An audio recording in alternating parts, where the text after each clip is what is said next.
نابینا شخص کی امامت کروانا یا نابالغ کی امامت کروانا اور اسی طرح جو شخص داڑھی مونڈا ہو اس کی امامت کروانا یہ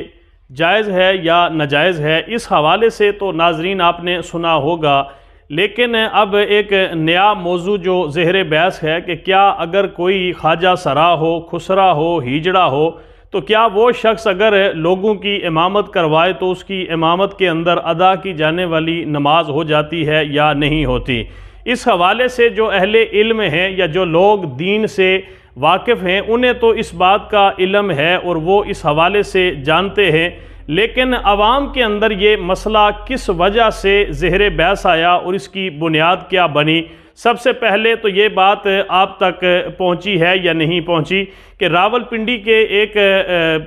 شہر روات کے اندر ایک خواجہ سرا تقریباً 1.5 سال کا عرصہ ایک گاؤں کی مسجد کے اندر امامت کرواتا رہا، اور اس خواجہ سرا نے جو 1.5 سال وہاں لوگوں کی امامت کروائی، 1.5 سال لوگوں کے جنازے بھی وہ پڑھاتا رہا،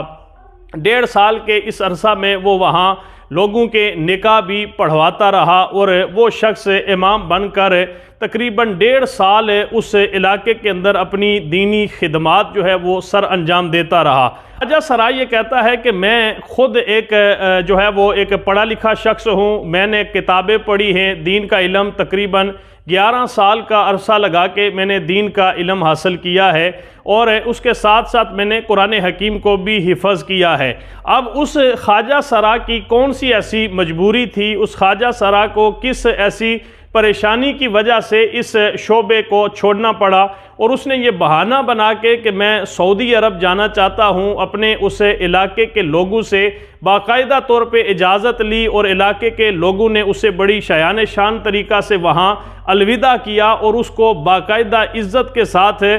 سعودی عرب جانے کے لیے اپنے علاقے سے جانے کی اجازت دی۔ اب وہ خواجہ سرا اپنی زبان سے جس بات کا اظہار کر رہا ہے کہ امام کو معاشرے کے اندر ذلیل کیا جاتا ہے، امام کی معاشرے کے اندر کوئی حیثیت نہیں ہے، امام کو بہت کم وظیفہ دیا جاتا ہے، تنخواہ دی جاتی ہے۔ اب جس طرح یہ خواجہ سرا اس بات کا اظہار کر رہا ہے کہ امام کو معاشرے کے اندر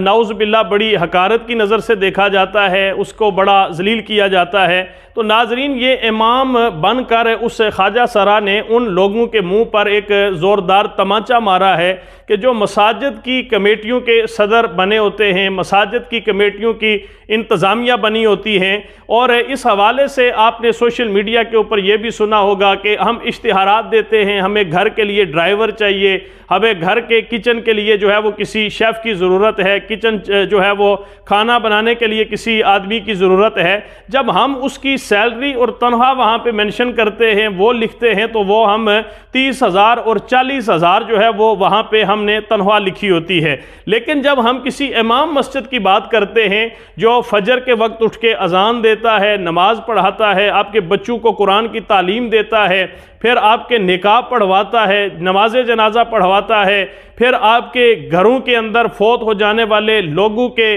غسل سے لے کے کفن سے لے کے تدفین تک، پھر ان کے ایصال ثواب کی محفلوں تک آپ کے گھر کے اندر بھی وہ ڈیوٹی دیتا ہے، آپ کے بچوں کو بھی وہ پڑھاتا ہے، 24 گھنٹے کا آپ اسے ایک پڑھے لکھے شخص کو آپ ملازم رکھتے ہیں، اور پھر اس کی جب تنخواہ کی بات آتی ہے تو ہم 10,000 12,000 اور 15,000 اس امام کو، اس خطیب کو، اس عالم دین کو ہم تنخواہ مقرر کر کے اسے اپنی مسجد کے اندر رکھنا چاہتے ہیں۔ یہ ہمارا بہت بڑا المیہ ہے، جس کے حوالے سے یہ کہا جاتا ہے کہ اگر آپ ناچنے والوں کو، ڈانس کرنے والوں کو ایک رات کا کئی لاکھ روپیہ دیں گے، اور وہ جو آپ کو قرآن پڑھاتا ہے، نمازیں پڑھاتا ہے، دین سکھاتا ہے، اسے آپ پورے مہینے کا اگر 15 سے 20,000 روپیہ دیں گے وظیفہ، تو پھر آپ خود یہ فیصلہ کریں کہ آپ کے گھروں کے اندر، آپ کی جو ہے وہ معاشرے کے اندر دین کس حیثیت سے اور کس رفتار سے جو ہے وہ پھیلے گا، اور آپ کو دین کا کتنا فائدہ پہنچے گا۔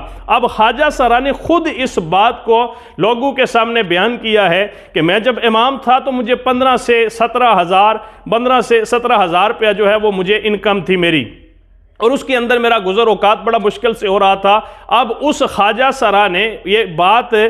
میڈیا کے سامنے بیان کی ہے کہ میں اب پارٹیز کے اندر جاتا ہوں، ڈانس کے اندر جو ہے وہ میں جاتا ہوں، تو وہاں ایک ایک رات کا جو ہے وہ مجھے 50-50 ہزار روپیہ ملتا ہے۔ یہ اسی علاقے کے اندر جس میں وہ پورا مہینہ لوگوں کو قرآن پڑھاتا رہا، نمازیں پڑھاتا رہا، دین سکھاتا رہا، ان کے نماز جنازہ، ان کے نکاح، ان کے بچوں کو پڑھاتا رہا۔ اس علاقے کے لوگ اسے پورے مہینے کا 15,000 روپیہ دیتے تھے، لیکن جب وہ اسی علاقے کے اندر ڈانس کرنا شروع کر دیتا ہے، وہاں پہ جو ہے وہ لوگوں کے سامنے خواجہ سرا بن کے جو ہے وہ دوسرے روپ کے اندر جب لوگوں کے سامنے آتا ہے، تو وہی لوگ اسے ایک ایک رات کا 50-50 ہزار جو ہے وہ دینا شروع کر دیتے ہیں۔ یہ ہمارے لیے المیہ ہے، یہ ان لوگوں کے چہروں پر ایک زوردار تمانچہ ہے کہ جو لوگ اس دور کے اندر بھی دیندار لوگوں کے ساتھ اتنی جو ہے وہ جو ان کے حوالے سے اتنا کمزور رویہ اپناتے ہیں۔ اب یہاں پر اس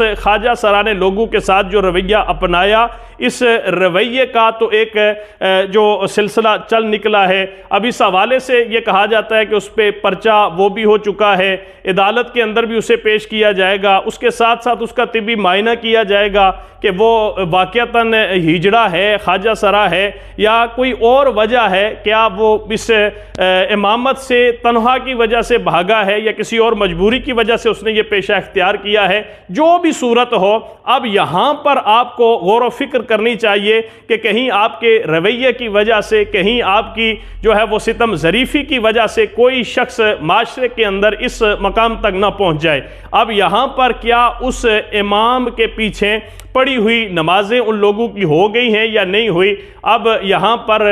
یہ طبی معائنہ کرنے کے بعد ہی مفتیان کرام اس حوالے سے فتویٰ جاری کریں گے۔ اگر تو وہ ہجڑا، وہ جو خواجہ سرا تھا، اس کے اندر عورتوں کی زیادہ علامات پائی گئی اور وہ عورتوں کے زیادہ قریب پایا گیا، تو پھر وہ لوگ جو اس کے پیچھے نمازیں پڑھتے رہے، جمعے پڑھتے رہے، انہیں دوبارہ سے ان کی قضا کرنی پڑے گی۔ لہٰذا احتیاط بہت ضروری ہے۔ اب معاشرے کے اندر امام کے مقرر کرتے وقت یہ بھی ایک ہونا چاہیے کہ کہیں یہ کوئی خواجہ سرا تو نہیں ہے کہ جو حالات کے ہاتھوں مجبور ہو کے ہماری مسجد کے اندر امام بننے کے لیے آ گیا ہے۔